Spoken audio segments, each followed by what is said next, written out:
it whole into her mouth. These are unique sweets.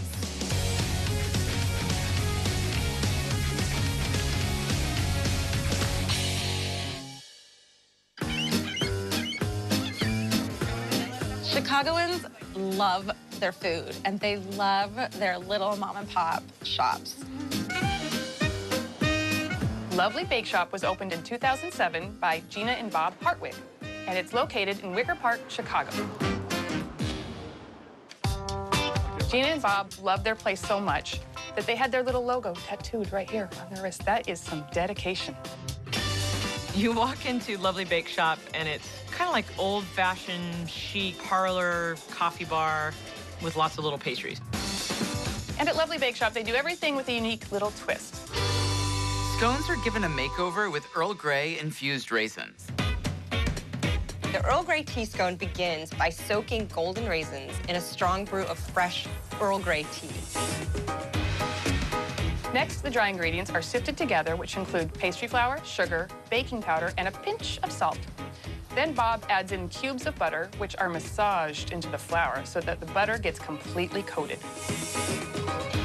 Using both buttermilk and cream makes a very rich and creamy scone. Then he adds in some eggs. Finally, he adds those Earl Grey soaked raisins and mixes it thoroughly. Thin rounds of dough are placed on a sheet tray and brushed with a wash of eggs and cream. Then they're off to the oven to be baked for 20 minutes at 400 degrees. The final stage is dipping them in a glaze of powdered sugar and lemon juice. Actually, my final stage of every day is being dipped in powdered sugar and lemon juice, too, so Glaze it up. kind of perfect. The tang from that lemon glaze definitely hits you first. And then there's kind of like a nice, sweet sourness from the buttermilk. And then you bite into these plump golden raisins that are a little bit sweet, and then they've been soaked in that Earl Grey tea. So it's kind of the perfect mix of sweet and tangy, and the raisins give it this really interesting depth. It is rich and creamy, and I love the Earl Grey soaked raisins. This thing was wonderful. You guys, bran muffins. Bran muffin, we gotta have a bran muffin. When I was a little kid, I would order a bran muffin, and my siblings would make fun of me. But bran muffins, you guys, bran muffins. I know, it sounds dull, but it lovely, they do it up. I wanted to create a bran muffin that people actually enjoyed eating. To kick things off, Gina makes a homemade granola. To make the muffin batter, she starts by whisking some eggs, vegetable oil, honey, and water. Next, she whisks in some sugar. Then she adds lots of wholesome raw bran. Then the dry ingredients go in. Cake flour, bread flour, and baking soda. Chunks of pineapple and raisins are added, giving the muffin sweetness and moisture. Then it's into the mold. She begins by sprinkling granola into the bottom of the mold, and then the batter goes in. And it's topped off with more granola. And then it's off the oven to bake for 25 minutes at 325. Granola is acting like streusel in this case. It's almost like coffee cake, granola, and a bran muffin all together. I love that she added the pineapple and raisins because bran muffins don't really tend to be as moist as that one was. This is not your grandma's muffin. This is your grandma's hip granddaughter's muffin. Oh my gosh. Boy, it looks good. What would make a whoopie pie better? Triple it. Triple decker whoopie pie. Where else are you gonna get that? Nowhere. Lovely, that's where you get that. This is like a serious, unique sweet. They start with red velvet cakes. She adds a layer of cream cheese frosting, which is made of cream cheese, butter, powdered sugar, and vanilla bean. Next, she adds a homemade graham cracker cookie whoopie pie. More cream cheese frosting, and then the final red velvet whoopie pie on top. That first bite, you get that vanilla warmth, but you get plenty of the cocoa in it, which gives it just a little bit of bitterness. This graham cracker cookie in the center, it stayed crunchy. It didn't wimp out. It's just this mega sandwich of whoopie pie. It's really good. Lovely Bake Shop is a reason to go back to Chicago. You have this warm, inviting presence that just wants you to sit down and eat everything. We quite literally want people to feel lovely. From now on, I'm not going to any bakery unless the people working there have the tattoo of the place on their body. So I guess I'm only eating at Lovely from now on. So fine. That's fine. Sweet and savory go hand in hand at Salted Caramel. But let me tell you guys, sweet and salty are like the best pair ever. Waffles. Each waffle I had at Waffles was like a child of mine. Mommy loves you all, Waffles.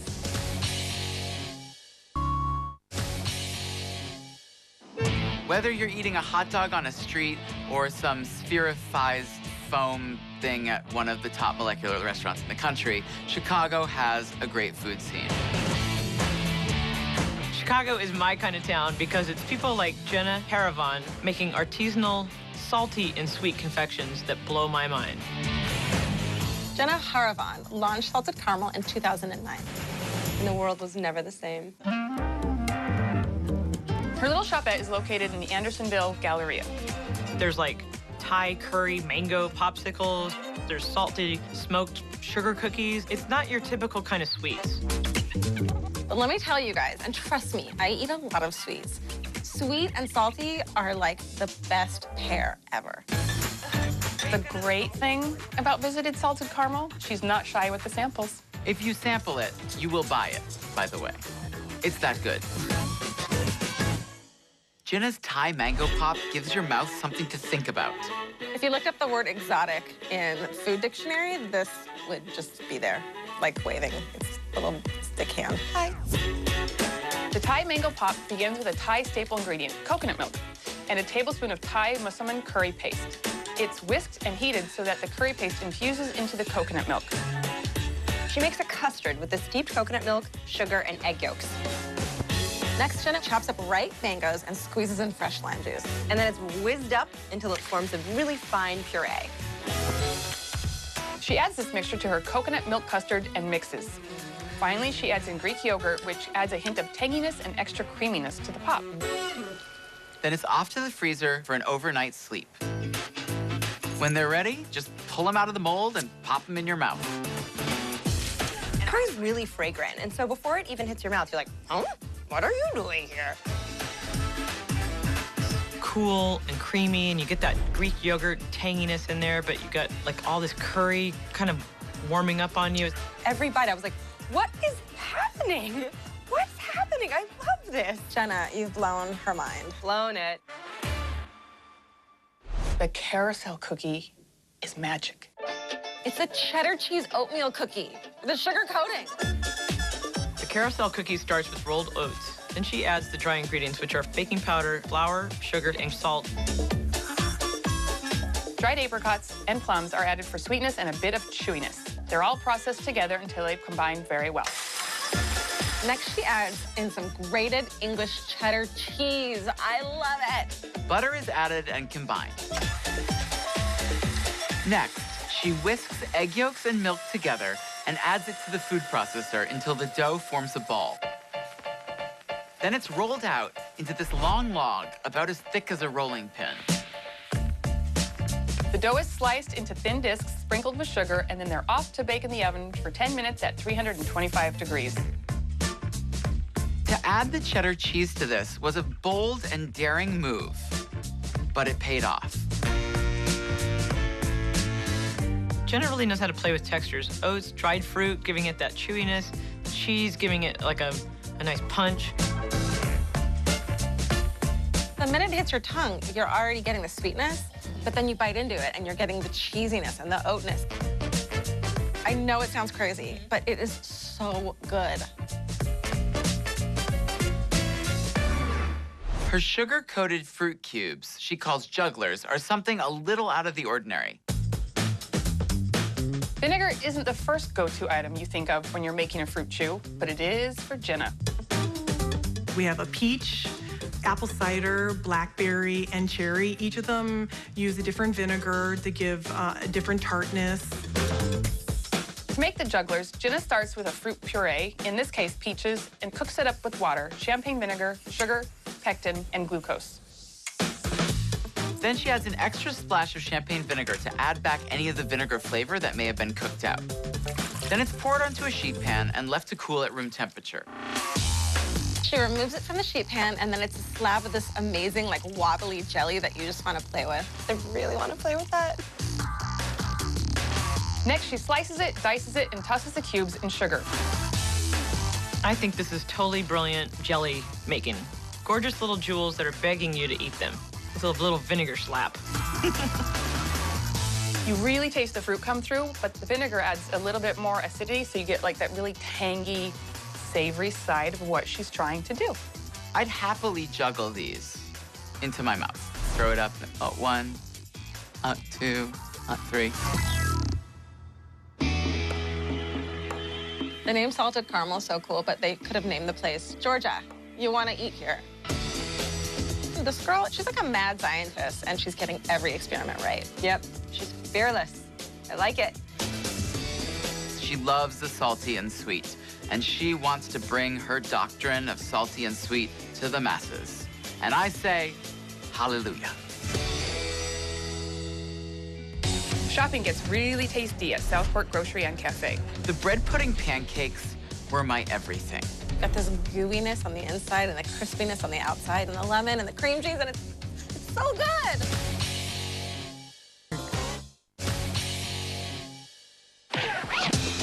You can find tons of delicious sweet spots all over Chicago. Yeah, but where can you also buy groceries? Oh, I know. Southport Grocery and Cafe. It's right there in the name. Lisa Santos is the owner of Southport Grocery and Cafe, and she opened it in 2002 in a really great little neighborhood called Wrigleyville. Inside her cafe, she has a gourmet grocery store. So while you're eating all your yummy food, you can look up and, I'll take this, I'll take that. You can grocery shop at the same time. Southport's motto is modern, simple, and fun, and it totally lives up to it. We make everything from scratch. We try to use local ingredients, and we try to put a modern twist on everything. As the business grew, Lisa was able to hand over the reins to the very capable Derek DeJanes, who now fronts the kitchen. She's like, you got this? He's like, I'm on it. Southport Grocery and Cafe customers are very clear about one thing, which is never, ever to remove the bread pudding pancakes from the menu, or there will be riots. To make the bread pudding pancakes, Derek starts with a bowl full of home-style white bread. Then he pours in enough milk to soak the bread. Next, some whisked eggs, followed by the dry ingredients, which are flour, sugar, and baking powder. It's all mixed together until it forms a very, very lumpy batter. To cook the pancakes, he adds spoonfuls of the batter to a piping hot skillet. Because the batter is so thick, the pancakes need to cook for 7 minutes on each side. They're topped with a scoop of cinnamon butter and a drizzle of vanilla custard sauce. The cinnamon butter brings this kind of warm, like, spicy note to it, and then the vanilla on top is just this great punch of sweetness. The bread pudding pancakes were my everything. They're everything I could ever want for breakfast, or in a dessert, or quite frankly, in life. The stuffed French toast is like the ultimate sweet breakfast sandwich. I mean, 2 pieces of French toast, bread pudding in the center. You know, that's the way to start your day right. If this toast is French, then I want dual citizenship.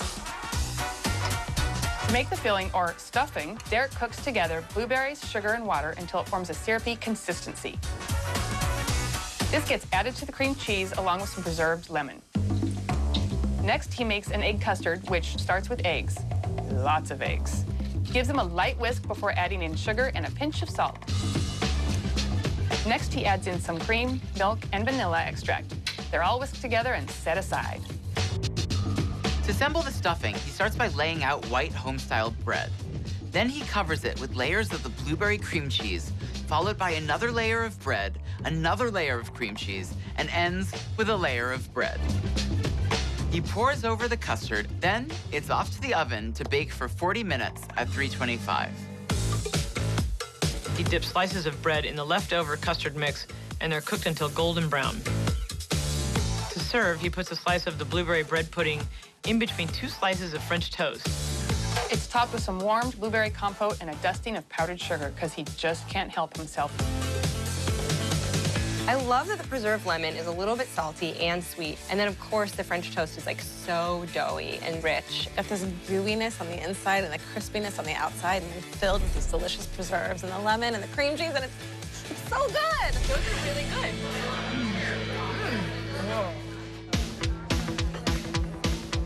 Everything was so yummy, but straight to the point. And I had everything on the menu.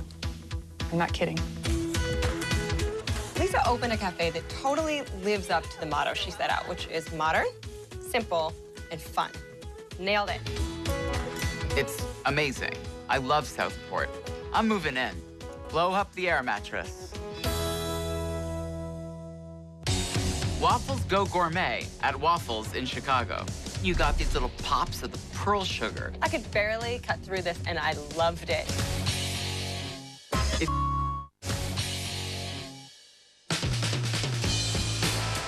I'm just gonna say it.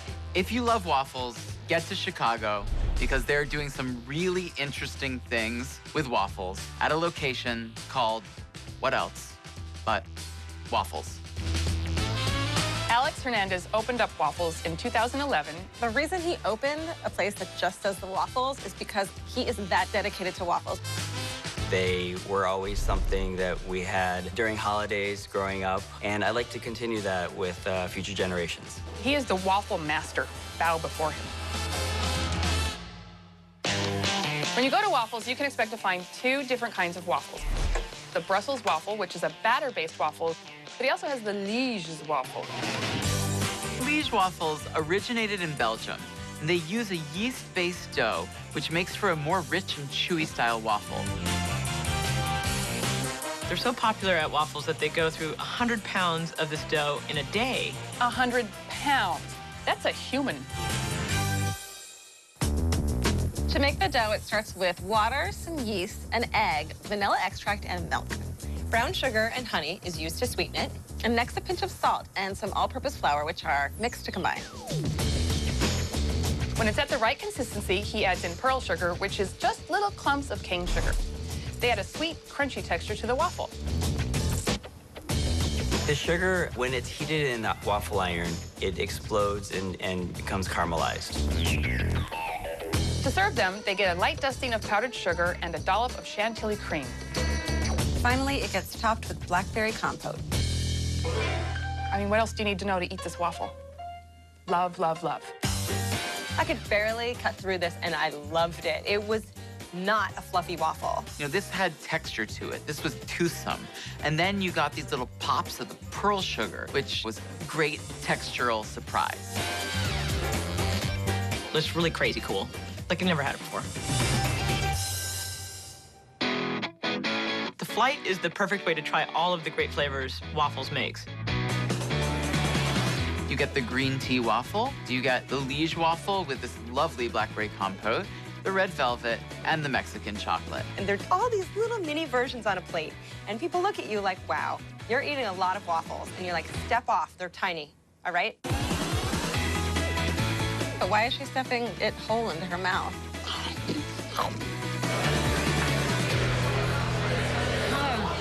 It's delicious. Waffles is just like a really easy, casual kind of little cafe. It's definitely an all-day kind of place. Each waffle I had at Waffles was like a child of mine. I can't say I love one more than the other. Mommy loves you all, Waffles. Name's on the door. You know what you're gonna get. Waffles. I loved everything about Southport. Southport? You know what? I think that Waffles' dents should be illegal. Illegal. Wow. Get it? I don't get it.